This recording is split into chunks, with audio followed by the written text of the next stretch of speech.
Good morning.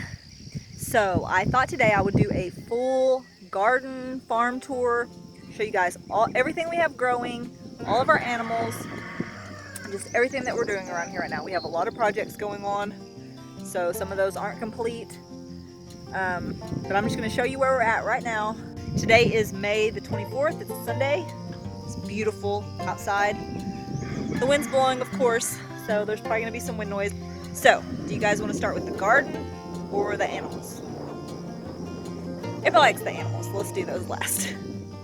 So, I'm going to start with the greenhouse, show you what we're doing over here. Okay, so this was a pretty much failed experiment. I was trying to root some sprouts off of my fig trees. I don't know exactly how you do it. This one I planted in dirt, see, and it didn't do well in either. So look, I got some. Need to get those in the ground. Look, they're flowering out here. See that? Is it in the camera? So these are watermelon my mother-in-law got me. I need to get those in the ground. I need to water them too. And that's my hibiscus. This is another fig that I tried to root. This was my experiment with sweet potatoes to see if I could sprout them in dirt instead of water. I've always just put them in water and they've sprouted, but I've got some sprouts right here, not here. This one's not doing much. Might be a little one starting right there. Okay, so in here we have kale, some type of kale, and something is eating it. Look, I can't figure out what it is because every time I come out here there's never anything on it. So I think it's like a grasshopper maybe in here that's hiding. So, and we have some carrots under here. It's a head of lettuce. This is my Swiss chard. I have an eggplant right there. I think that's also one right there, I'm pretty sure. And I have beets, which are, you guys can see that. Some beets down here that are doing really well in here. I didn't thin them or anything, but they seem to just be moving each other out of the way as they grow. So here's a really good size one. And there's also some lettuce and some carrots in there as well.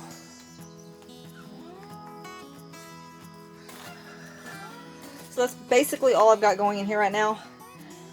This will all be coming out very soon, except maybe the carrots because they're not ready, but I'm going to be putting seed trays in here. We're going to put a shade cloth over the top, and I'm going to be starting fall garden seeds in here the 1st of June.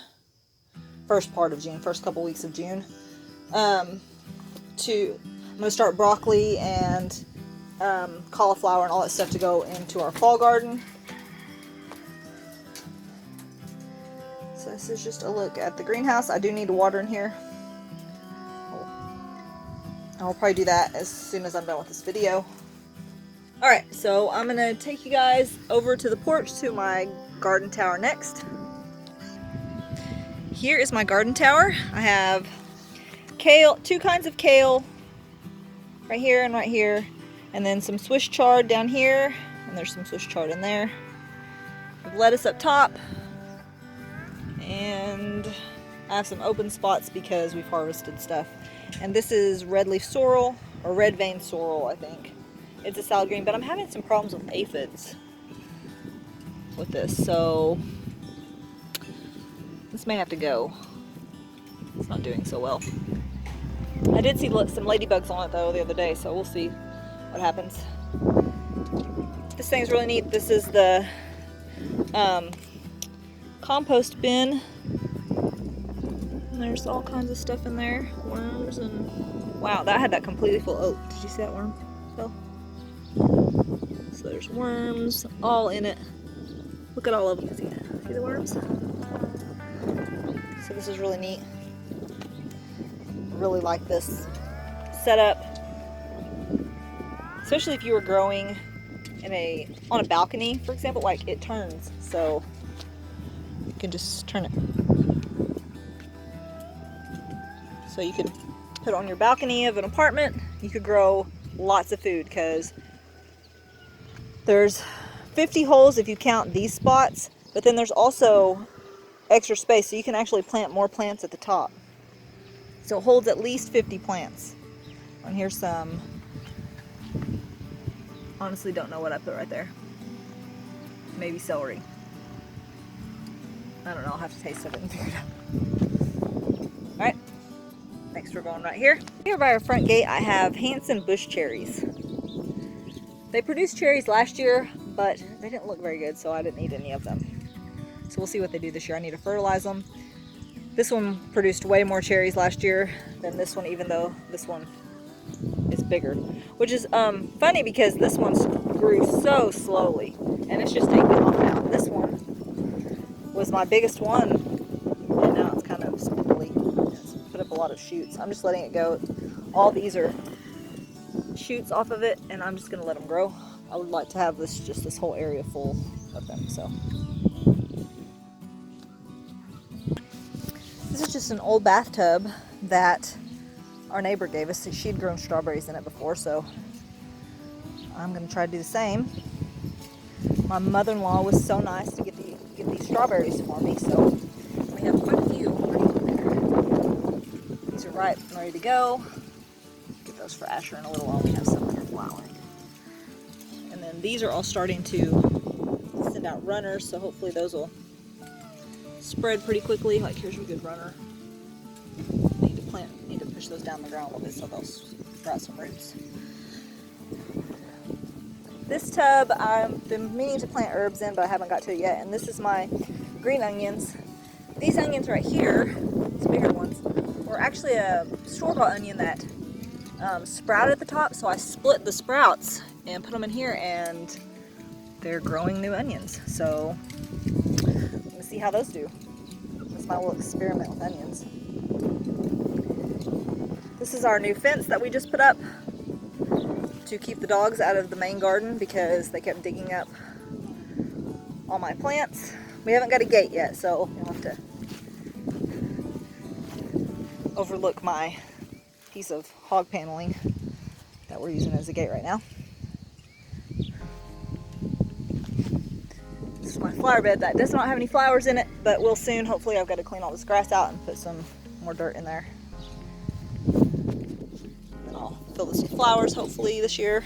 If not, maybe at least get it ready for next year. Alright, we have figs. While we were over there, I didn't point out our fruit trees. We have 3 peach here, an apple, another peach here, and then there's another apple on the other side that you can't see for the house. Out here we have almond, plum, apricot, apple, and then we have fig, and there's another fig right over here. So these are my figs. They seem to be doing really well this year. They were a little bit late coming up. They come up from the ground every year because it gets too cold here for them to survive. But this is, I left the stalks because this is how tall they got last year. So I want to see how tall they get this year. I always leave a couple stalks. As you can see, this one was from the year before, so it only got this tall the year before, and then it got this tall last year, so this one got a little bit bigger. So I just left some of the stalks. I pulled some of them off, but just want to see how big they get this year. Oh, I pruned these down because they came up like so many of them. I pruned these down to 4. I think there's 4 on that one as well. And I only put 1 on this one because I want to see how big it would get with just 1. And then that one I didn't do anything to. I'll show you when we get over there. I just left all the sprouts on it. So here's my little corn patch. It's doing really good. We had some germination issues, and so all the corn that came up over here, I transplanted over here so that would get better germination. I mean, better pollination whenever they put on silks. And then up here is my potato patch. These potatoes I planted on top of the soil. I didn't plant them, I just set them on top of the soil. I didn't cut the potatoes or anything. I just set them on top of the soil, and then I covered them with mulch. And then as soon as they put up sprouts, I put a whole nother layer of mulch on top. So we're gonna see how these do. I have some that I planted the traditional way, mounds, in the main garden, so that's going to be kind of a little comparison for me to see which is easier to deal with, which produced a better crop. And the only thing is that these will be a different type of potato. So the other ones are russets and these are Yukon Golds. So we'll see. That won't be a perfect test, but we'll still kind of see how easy it is to harvest compared. Right here is my goji berries. They won't put on fruit until the fall. So, and there's Johnson grass and everything else growing up in there. We need to weed eat and stuff, but there's my apple. We do have a few apples. I saw an apple yesterday, right there. We had a late freeze, so mostly the apples, if we have any, are like tucked inside. So there's one. See, there's one. All right, so here's the main crop garden. I'm waiting for it to dry out some so I can weed it, but just start over here. I have these little spots right here. I haven't planted anything, so I need to figure out something to put there. But this is carrots and Swiss chard and a bunch of weeds and grass. So that's going to be challenging, but I need to get out here and try to get the grass out of that. And then I have 4 rows of corn. Had some issues with my corn this year. I don't know what the deal is. I'm having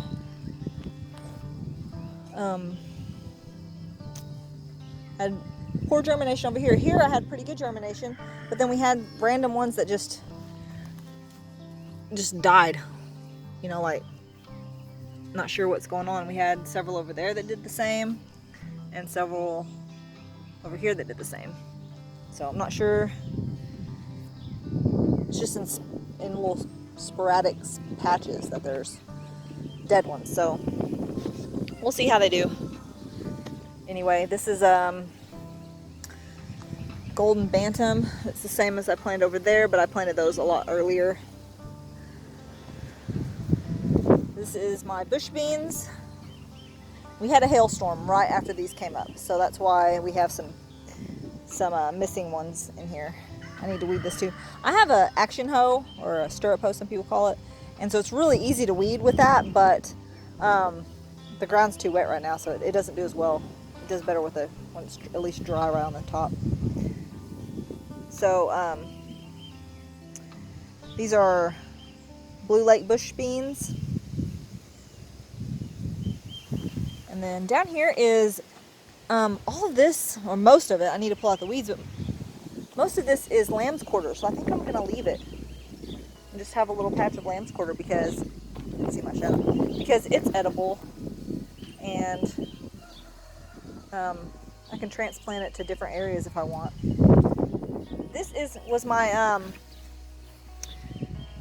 was my experiment with direct seeding tomatoes. So they're a little behind. I need to dig these up and split them because I have too many here, and I can just transplant them to other areas of the garden, or put them in pots, or give them away if I want. So I need to do that soon. I may do that today. I have time, and then try to get some of the weeds out. But I direct seeded these. They've came up great. But anyways, so here they are. These little cages that we have were for protection from the hail. We were gonna put a tarp over it if it looked like it was gonna hail, but thankfully we didn't need to use them. So it's really thick right here. I think these are my cherry tomatoes. And then these just, even though I put multiple seeds, these just came up single plants. So there's a couple, that's 3 over there. But I think these are ox hearts. And then I'm not sure, I can't remember what these are. But they seem to be doing all right. They're growing, so I will thin them out and get tomato cages around them when they get a little bit bigger. They're okay for now. This row is peppers. I did the same thing with peppers. And while they were a little bit slower coming up, they have all came up. I will have to thin them. These are too close together. But there's also obviously some grass and stuff growing in there. But all the way down, we have peppers that have come up. So it is possible to direct seed peppers. You don't have to start them in trays. So if you're late getting your peppers started. As long as you're past your last frost date, you can totally direct seed them. And the same with tomatoes. This is okra. This is my flowers. I planted sunflowers, which that was supposed to be in here. Sunflowers and zinnias and I don't know, lots of stuff. I just threw a bunch of seeds out there. So we'll see what happens. This mess right here is supposed to be my hugelkultur bed, but as you can see, it is a mess. So we're probably going to take this out, or I want to take it out. We'll see what Jay thinks. But got to do something with it. Maybe not this year. This may be on the fall project list when all the green is dead. So here's okra, whole row of okra. And I may come back and thin these. They sometimes do fine if there's multiple ones. Okra is really easy to grow, so. Okay guys, this was an experiment as well. I planted direct seeded celery, and everyone says it's super hard to get celery growing, but look, I'm pretty sure these are celery right here. So I planted them all right here. I planted 2 rows. So now I'm afraid to weed this because I don't want to accidentally pull up. I know that's grass and that. But like these, I'm pretty sure these are all little celery.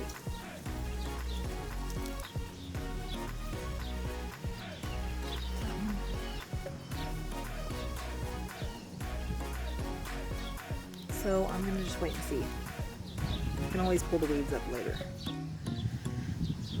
I mean, some of it I can definitely tell isn't celery, so I can definitely pull those up, but I don't want to pull up anything that could possibly be celery.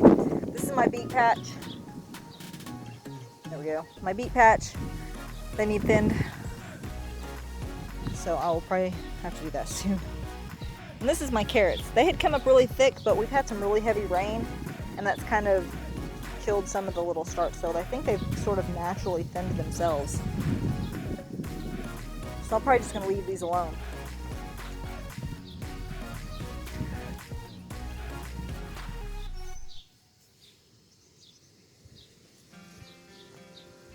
So these are all carrots right here. All these little fuzzy tops.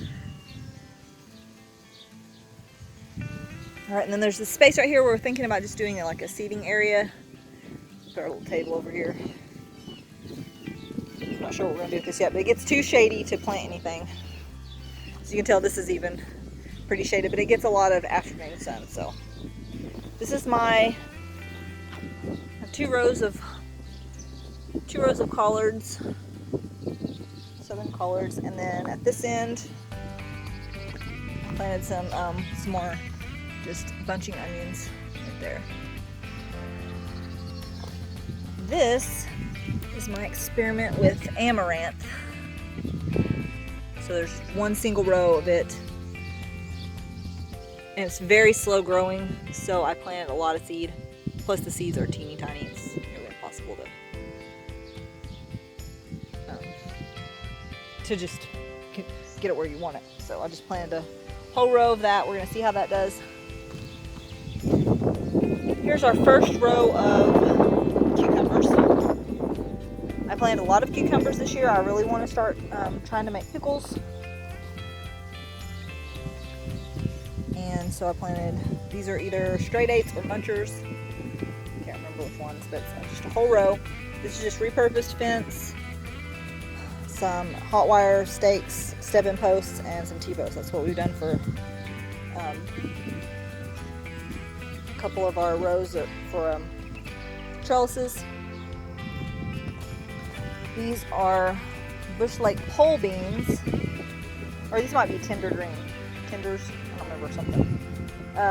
These are pole beans, and then more cucumbers. Which these are really, I planted them at the exact same time, but these are a lot farther behind, which I guess may be a good thing. Have a little bit of a later harvest on those. I planted a couple more okra right here, some right there and right here. I think that's all. This is my Malabar spinach.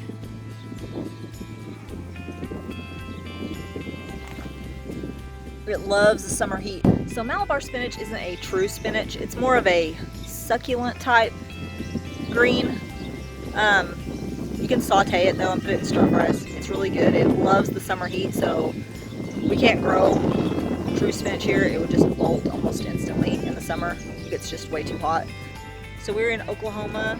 Southern Oklahoma is zone 7B, and we get like 100-degree temperatures in the summer. So usually at least high 90s. So you can't grow true spinach here in the summer. You can grow it in the winter really well. Here's more bush beans right here. No, not bush beans, pole beans. And then these are our noodle beans. I have purple noodle beans and green yard-long beans over here. These are just repurposed old bunk bed frames that we just, and then those are just some pieces of hog panel that we've used. And then these are also bunk bed frames that we just had. So we decided to just use these as trellises, repurpose them. We were never going to use them for anything else, so we'll see how those do. I think they're going to do really well. More okra. I really need to thin these, I think they're way too thick. Another row of cucumbers. This is 4 more rows of corn. As you can see, I'm just having not that great a germination. I think next time I'm going to start the seeds in trays and then transplant the plants out. That way I can put them exactly where I want them and there won't be big gaps, because now I have one here and there's a big gap to here, so pollination is going to probably be an issue. I may have to come out and like paint the silks, get pollen on a piece of paper or something and paint it onto the silks, because there's a big gap there. So, or I may just pull all these up and plant something else here. Seems kind of pointless to grow something that's not going to produce. Alright, this is my row of zucchini squash. 4 plants came up. This is my crookneck squash. All of it has come up. So I planted just one single row of crookneck, and I mean there's one little spot right here that either didn't come up or I forgot to put a seed right in between these 2 plants. But all the rest of them have, so I probably just missed that spot whenever I was putting seeds.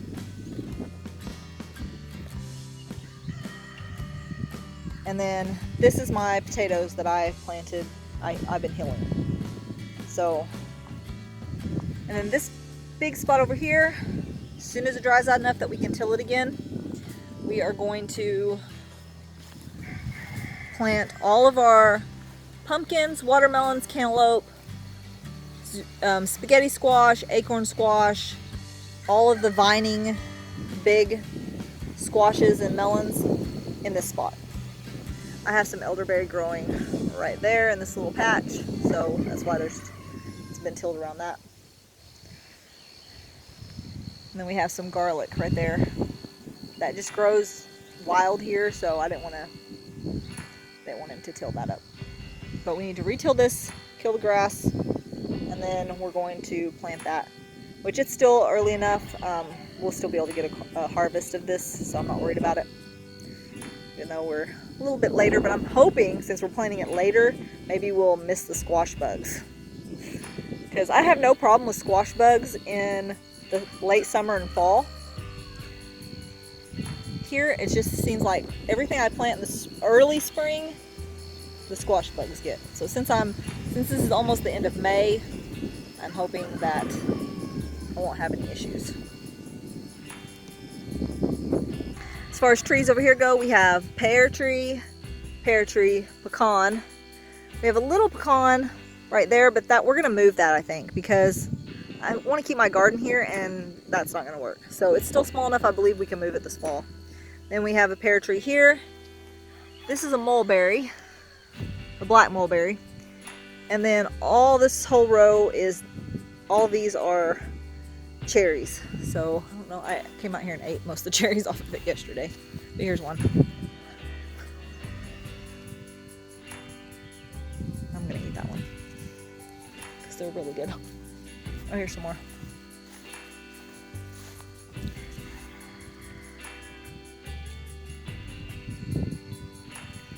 something got that one. These grew from seed. All these cherry trees did. They're like a pie cherry, so they're a little tart, but I love it. So I'm just gonna let these spread. There was just 2 trees here, and here, and they've sort of spread that way, and then they're continuing on down. And then there's a little thicket of them right there, but there's also a mulberry growing in there, so I'm gonna get that thing cut out because I'd rather have the cherry trees. And then this is a black locust, has thorns, so we'll probably be cutting that out as well. And then honeysuckle's kind of taken over this cherry, but I'm just gonna let it go because the bees like it. Then I have more garlic, and a lot more garlic here. And there was even more garlic, I think, down. No, I think there's garlic growing in that hugelkultur bed. But I think we tilled up all the rest of the garlic that was down there. We also have an almond right there. I don't think I pointed out. But this apple tree, this is on our list of our to-do list. This is my favorite apple tree, and unfortunately, right here, we're gonna have to cut it down. And I'm really sad about that, but I will just plant another one. Because we didn't realize this. We thought our septic tank is right there, so we thought the lateral line just went straight through here, which this would have been perfectly fine if that was the case. But my husband found the clean out junction box, which is right here, and we were having some issues, so he got a roto-rooter and cleaned out our lateral lines to kill the roots. And so now we've noticed, also he could tell whenever he was doing it, that the lateral lines go right through here. So the tree's right there and the lateral line is like right there. So we can't leave it there. We can tell because, I don't know if you can see it in the camera, but the grass is really dark where the lateral line is. And it grows really fast through there. I'm sure you guys can see that. So the tree's got to go, which is sad because it has apples. This is my Empire. Also, that I have noticed something too. It's having some issues. So let me get in here where you guys can see. I don't know what this is. Oh, look, there's a bug. See that? Anyone know what kind of bug that is? Is it a borer? This is right here too. Look.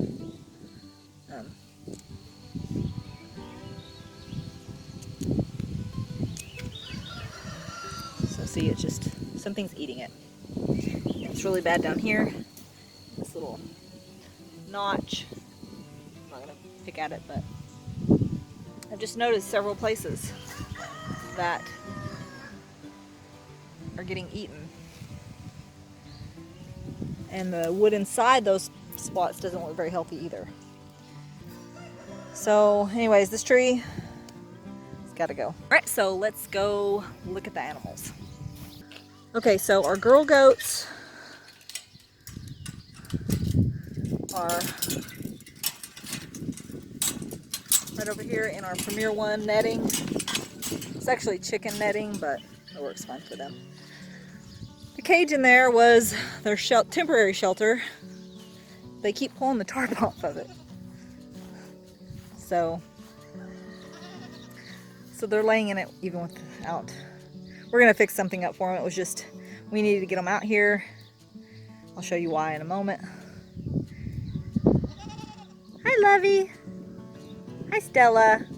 So we have Lovey and Stella, and I'm still undecided on her. Can't decide between Petunia, Rosie, or Poppy. But she's still beautiful. So we have them in the spot. When they eat this down, we'll move them somewhere else. We're actually going to build a fence right over here. This is one of our projects that we're going to be doing hopefully this week. It's not too rainy. But we have this area over here, probably to that tree right there, I think, is the line that goes across. So we're going to fence all of that in. And then we're going to open up one of these little barns over here for them, put hay in it, for them a shelter. And that's going to be their new permanent home. Is that right, girls? Yeah. So this will be our girl pasture for right now anyway. So right now we have more boy animals than girl animals, so they'll get the smaller spot. But it's been mowed right now, but there'll be plenty of stuff out there for them to eat.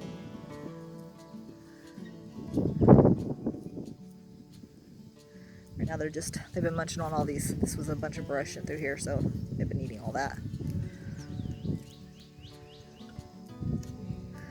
All right, so let's go see the boys.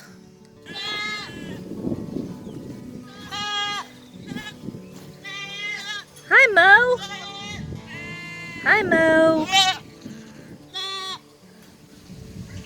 This guy doesn't have a name yet. Hi, babies. Hi, babies.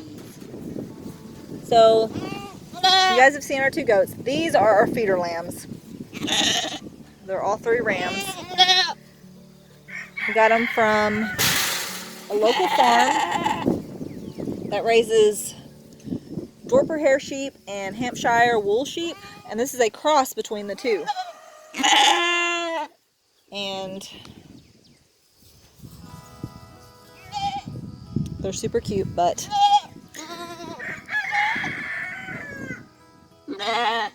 and they're really calm, like I can pet them and stuff, which is really unusual for me and sheep, because you guys probably remember Lammy. But we're gonna raise these guys up to 90, 100 pounds, and then they will be harvested.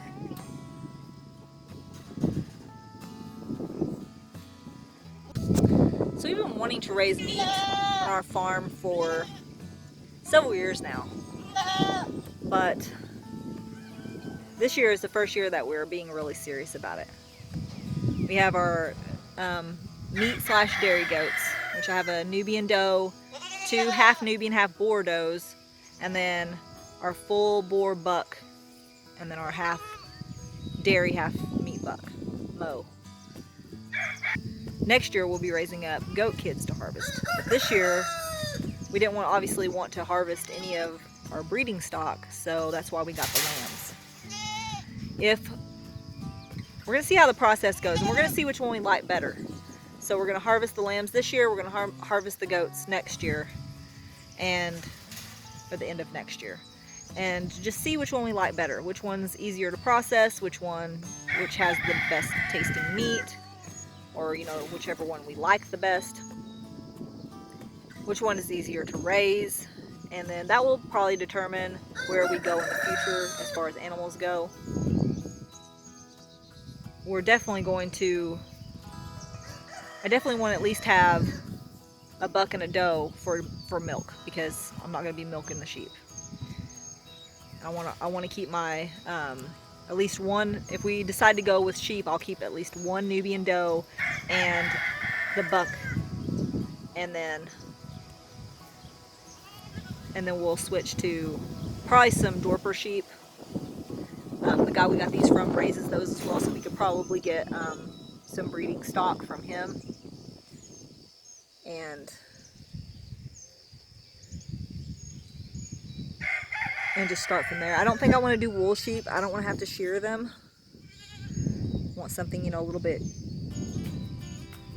less, a little bit more maintenance free. So wool sheep have to be, obviously be sheared every year. So that's where we are on the bigger livestock. We also have chickens, so let's go there next. A little chicken tractor that Jay just built this year, just a few weeks ago, and we have a mama hen in there. And you know what? Look, guys, I don't know if you guys can see that. Let's see if I can get it zoomed in. See that? Hold on just a second.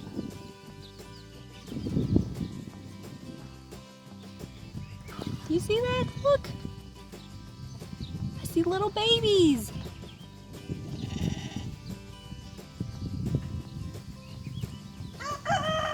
How exciting. She's been sitting for a while. I knew she was going to hatch them soon. Can't wait till they come out. Let's see how many there are. She was sitting on 12 eggs. And then here's our incubator hatch.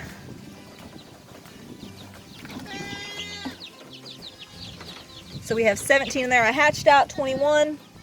We started with 36 eggs, 21 hatched, and then we lost 4 in the beginning. I don't know if they'll let me. I don't know if they'll let me look at them without running back and forth. Hope they're out of food too. So they're just about fully feathered out now, so they don't really need the heat lamp still, but I'm gonna leave it in there just a little bit longer. It's not gonna hurt anything. Even if it fell, it can't catch, the wire on fire, so it's not really that hot either. So these are just our barnyard flock. Is that one bleeding or is that poop? Looks like that one's getting picked up. Yep. That one getting picked up. Get them some feed real quick. Sometimes they'll do that to add feed.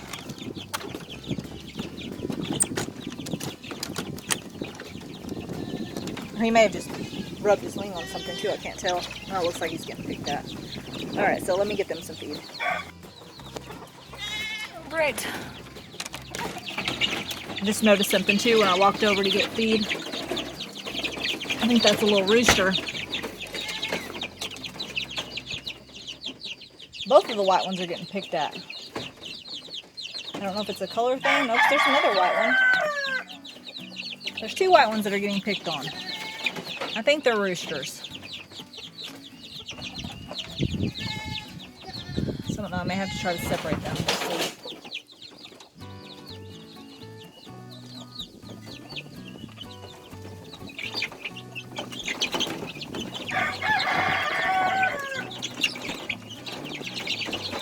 I just noticed the food.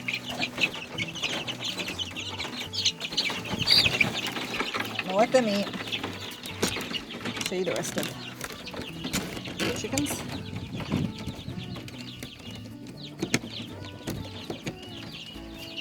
Alright, so we have 5 hens and a rooster in here. Here's Elvis. I don't know if you guys remember Elvis.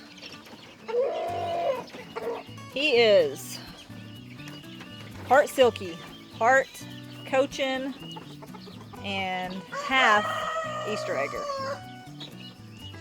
And then this hen is the same. She's the same mix. Then we have 3 speckled Sussex, which I'm trying to find a speckled Sussex rooster to go with them. No, we have 4 of them. We have 4 speckled Sussex roosters.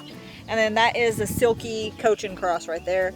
And then the little gray hen that's sitting in the chicken tractor is a silky Cochin as well.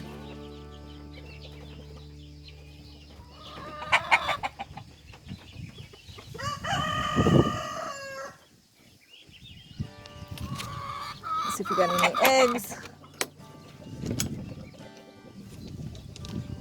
We got 1.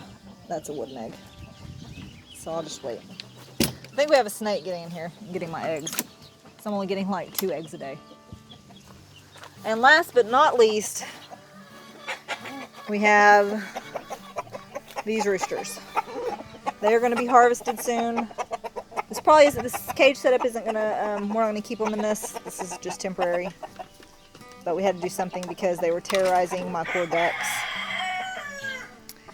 We tried putting him in the chicken pen, and Elvis, you can see what Elvis did to that one. So that didn't work. So right now they're separated because they were fighting, and mostly with Elvis. And then they were terrorizing my ducks trying to breed them. So I don't really have anywhere. This one we have just running loose. He won't leave the others. And he's been eating all the chick feed that the baby chicks kick out underneath. So if he starts scratching my mulch around my trees though, he's going to have to get in a pen too. And we may keep him. I don't like only having 1 rooster. If something happened to Elvis, then I can't hatch out any more eggs. So I may keep him. He's a Rhode Island Red. mostly Rhode Island Red. All three of these are, and that one on top is part Buff Orpington. Well, thanks guys for going on a farm tour with me. As you can see, we've been doing a lot of stuff this spring. Hopefully the next video we'll have a lot more growth in the garden. Animals have gotten bigger. Maybe we can get a shot of those baby chicks when they come out. And hope you guys have a wonderful day.